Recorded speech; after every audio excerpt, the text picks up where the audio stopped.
എല്ലാവർക്കും പുതിയൊരു വീഡിയോയിലേക്ക് സ്വാഗതം. അപ്പൊ ഇന്ന് നമ്മൾ ഒരു അടിപൊളി 4 മണി പലഹാരമാണ് കേട്ടോ തയ്യാറാക്കുന്നത്.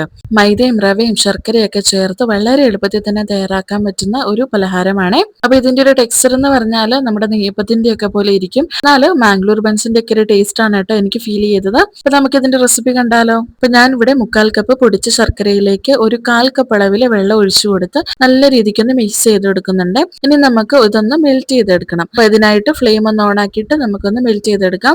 ഞാനിവിടെ പൊടിച്ച ശർക്കര ഉപയോഗിച്ചുകൊണ്ട് തന്നെ പെട്ടെന്ന് മെൽറ്റായി കിട്ടും. അപ്പൊ നമ്മുടെ ശർക്കരയൊക്കെ നല്ല രീതിക്ക് ഒന്ന് മെൽറ്റായി വന്നിട്ടുണ്ട്. ഇനി നമുക്ക് ഇതൊന്ന് അരിച്ചിട്ട് വേണം കേട്ടോ ഉപയോഗിക്കാനായിട്ട്. ഇതിൽ ഒരുപാട് അഴുക്കുകളൊക്കെ ഉണ്ടാവും. അപ്പൊ അരിച്ചിട്ട് മാത്രം ഉപയോഗിക്കണേ. അപ്പൊ ഞാനിതിവിടെ മാറ്റി വെക്കുന്നുണ്ട്. ഇനി ഒരു ബൗളിലേക്ക് ഞാൻ 1 കപ്പ് അളവിൽ മൈദയാണ് കേട്ടോ എടുത്തേക്കുന്നത്.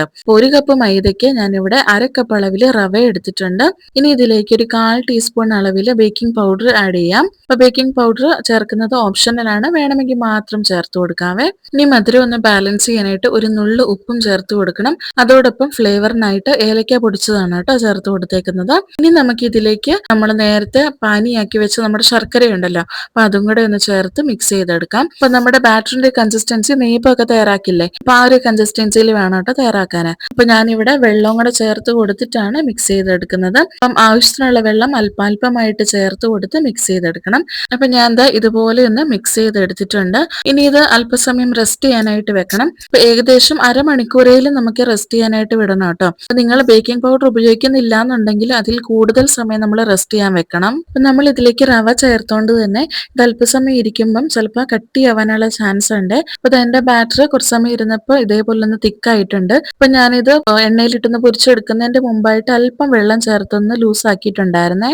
അപ്പൊ ഞാൻ അവിടെ ഒരു പാനിലേക്ക് അല്പം എണ്ണ ചേർത്ത് കൊടുക്കുന്നുണ്ട്. അപ്പൊ നമുക്കിതൊന്ന് പൊരിച്ചെടുക്കാൻ ആവശ്യമുള്ള എണ്ണ വേണം. അപ്പൊ ഞാൻ സൺഫ്ലവർ ഓയിലാണ് ഉപയോഗിച്ചേക്കുന്നത്. അപ്പൊ എണ്ണ ചൂടായോ എന്ന് അറിയാൻ വേണ്ടിയിട്ട് ഞാൻ അല്പം മാവ് ഇതിലേക്ക് ഒന്ന് ഇട്ട് കൊടുക്കുന്നുണ്ട്. അപ്പൊ എണ്ണ നല്ല രീതിക്ക് ഒന്ന് ചൂടായി കിട്ടിയാൽ ഇതിലേക്ക് മാവ് നമുക്ക് ഒഴിച്ചു കൊടുക്കാം.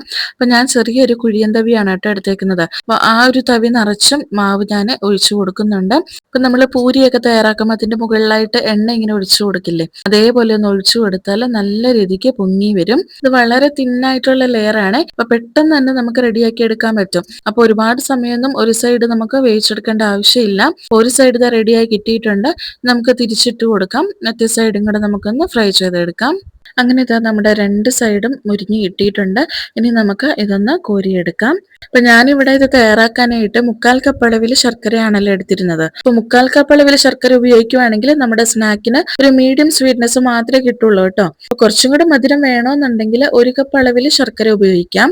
പിന്നെ നമ്മൾ എടുക്കുന്ന ശർക്കരയുടെ മേളിലും ഇത് ഡിപ്പെൻഡ് ചെയ്യും കേട്ടോ. അപ്പൊ നമ്മുടെ ബാറ്ററിന്റെ മധുരം നോക്കിയതിന് ശേഷം കുറച്ചും കൂടെ വേണമെന്ന് തോന്നുവാണെങ്കിൽ കുറച്ചും കൂടെ ആഡ് ചെയ്ത് കൊടുക്കാവേ.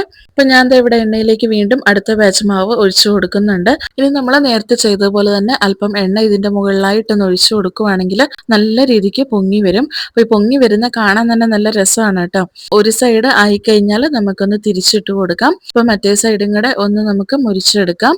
ഈ പലഹാരം തയ്യാറാക്കാനായിട്ട് ഒരുപാട് സമയമൊന്നും ആവശ്യമില്ല കേട്ടോ. അപ്പൊ 2 സൈഡും പെട്ടെന്ന് തന്നെ മുരിഞ്ഞു കിട്ടും. അപ്പൊ നമുക്ക് ഓപ്പോസിറ്റ് സൈഡും ഒന്ന് വെന്ത് കിട്ടിയാൽ നമുക്കിതൊന്ന് കോരി മാറ്റാം.